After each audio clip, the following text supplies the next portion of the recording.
Dans votre édition des locales aujourd'hui, recueillis au Pays Basque, 20 jeunes vautours fauves sont envoyés en Bulgarie dans le cadre d'un programme de réintroduction des rapaces. La musique des équipages de la flotte de Toulon s'apprête à souffler ses 190 bougies, une belle occasion pour offrir au public un concert gratuit. Mais d'abord, ce premier bilan quelques semaines après le lancement de la campagne de vaccination contre la grippe dans les pharmacies. Laurence est décidée à se faire vacciner contre la grippe. Sans tarder, elle s'est adressée à sa pharmacienne. Il se trouve que je connais la pharmacienne et que je lui fais confiance. Et puis aussi parce que j'ai une immunité un petit peu basse suite à des traitements contre un cancer. Et je sais que je suis susceptible d'attraper la grippe éventuellement.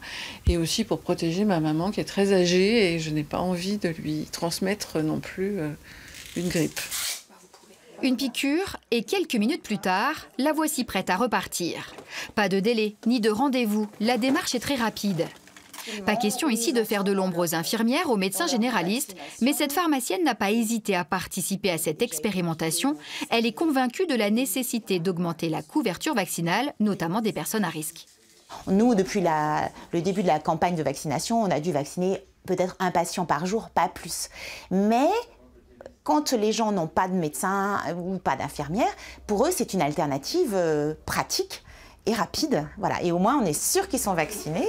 Depuis le lancement de la campagne en octobre, l'Ordre des pharmaciens estime que 116 000 personnes ont été vaccinées dans les officines d'Auvergne-Rhône-Alpes et de Nouvelle-Aquitaine, les deux régions pilotes. Un démarrage très positif, 65% des pharmaciens étaient volontaires dans notre région.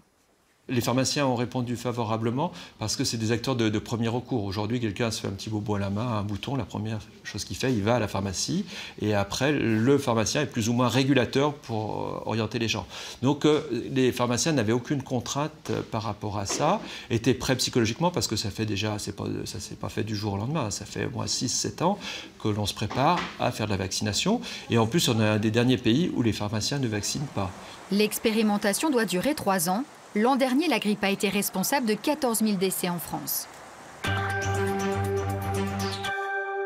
C'est un événement rare auquel 300 fidèles ont assisté dans un quartier de Tours en pleine expansion. L'inauguration et la consécration de la chapelle Saint-Martin, un nouveau lieu de culte à l'architecture des plus étonnantes.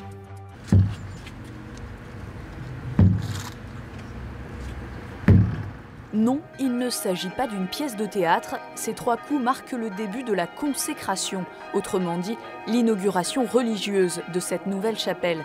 Baptisée Saint-Martin, elle y reçoit d'ailleurs des reliques du patron de la ville, en plus de l'onction et de l'eau bénite. Le diocèse a décidé dès 2012 de bâtir cette chapelle pour remplacer une autre église de Tours très abîmée. Et il a choisi de l'ériger dans ce nouveau quartier. Je suis heureux qu'on soit arrivé à la réalisation d'un projet qui me tenait à cœur, dans un quartier nouveau, en pleine expansion. Il me paraissait important qu'il y ait un signe fort de la présence de l'église. Qui dit quartier moderne, dit église moderne. L'architecte a placé l'autel au centre de la chapelle, suivant ainsi les consignes du Concile Vatican II. Et il a choisi de mettre aussi le clocher au milieu, d'après la tradition tourangelle. Souvent dans les chapelles tourangelles, le clocher est sur la nef. Et là, le clocher est donc sur cette nef et en même temps, il marque précisément le lieu de l'autel. Et les gens sont tous rassemblés et donc ils peuvent se voir les uns les autres. Cet espace de communion a coûté plus de 2 millions d'euros et pourra désormais accueillir jusqu'à 150 fidèles.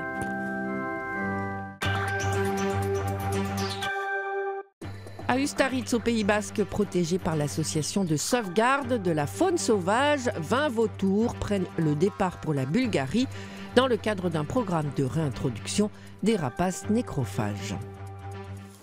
Le geste est spectaculaire. Dans cette volière, des vautours fauves sont attrapés au filet.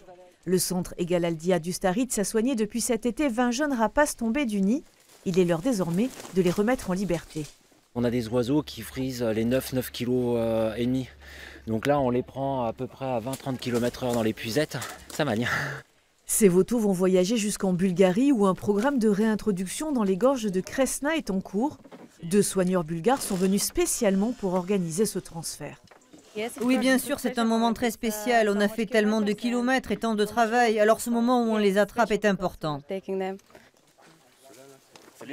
C'est pas de la réintroduction pour de la réintroduction. La chaîne des Balkans, historiquement, il y a eu beaucoup de conflits. Toutes les activités de pastoralisme s'étaient écroulées. Mais pendant 10 ans, la fondation bulgare, avec la fondation du zoo de Douai-la-Fontaine, ont relancé toute l'activité du pastoralisme. Et une fois que l'économie locale du pastoralisme était remise en place, ils ont réintroduit les vautours. La réintroduction dans les Balkans de ces rapaces nécrophages se déroule sous surveillance sanitaire. Tous les vautours ont été pucés et examinés par mes soins. Et là, je viens contrôler qu'on a le bon vautour dans la bonne boîte. Après 3000 km de voyage, les vautours basques vont retrouver définitivement leur liberté dans l'un des plus beaux espaces naturels de Bulgarie.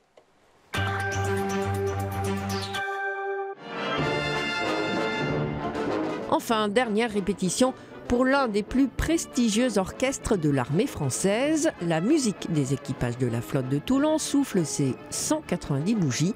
L'occasion pour les 72 musiciens d'offrir un concert gratuit.